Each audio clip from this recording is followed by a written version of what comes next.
Hello guys, kumusta? Magandang araw sa inyo. Ito pala, may trouble tayo ngayon ng Bravi man lifter. So sinend sa workshop kasi hindi na kaya ng tech sa labas. So ang complaint ko ng customer dito ay pag nagta-travel ka, kusang lumiliko tapos mabagal. Pag nag-steering ka naman, kusa siyang tumatakbo tapos lumiliko dahan-dahan. So ang sabi ng outside tech, electrical problem daw, kaya chinek ko yung electrical system niya, mga wiring. Chinek ko kung nagsha-short, kung may grounded ba, tsaka yung controller o potentiometer chinek ko na rin. So okay naman siya, wala namang problema doon. Kaya yung binabalik ko yung mga cover at inaayos ko na kasi wala naman dito ang problema. So maaring sa mechanical ang problema na ito kasi wala namang mag-a-appear na error code. I-check ko yan sa baba dun sa pinaka-drive niya, baka dun nakaka-problema.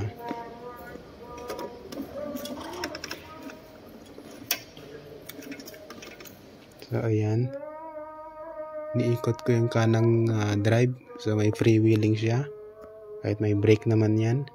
So sa kaliwa naman steady lang siya kasi nakapreno.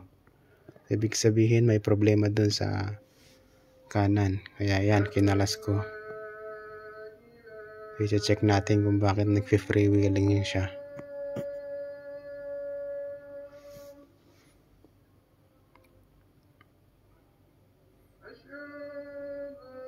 Maaaring may naharos doon o naputol, kaya ganun.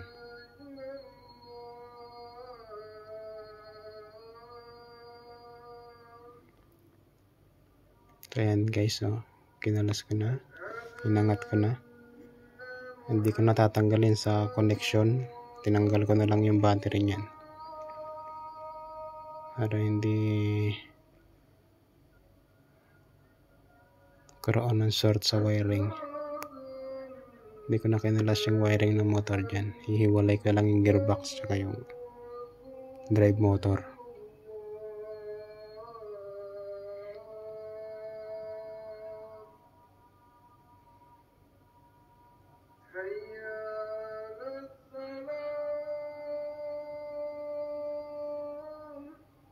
So ayan, nahiwalay na guys.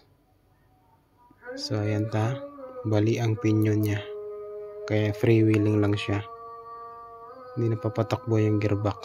Ayan, kakalasin ko yung gearbox para makuha yung kalahati ng pinion at may pakita kay Moderna. Yan ang problema, hindi sa electrical.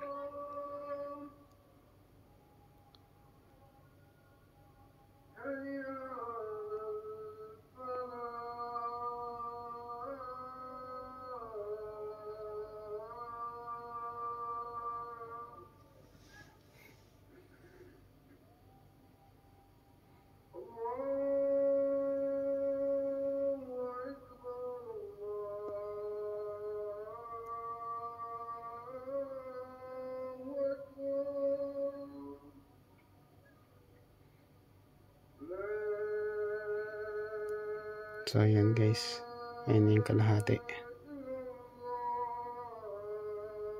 naputol yung pinion.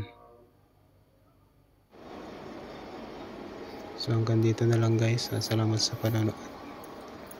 Update ko na lang kayo sa susunod pag dumating na yung PSI, kakabit ko kung yun lang talaga ang problema, kung tatakbo siya ng maayos.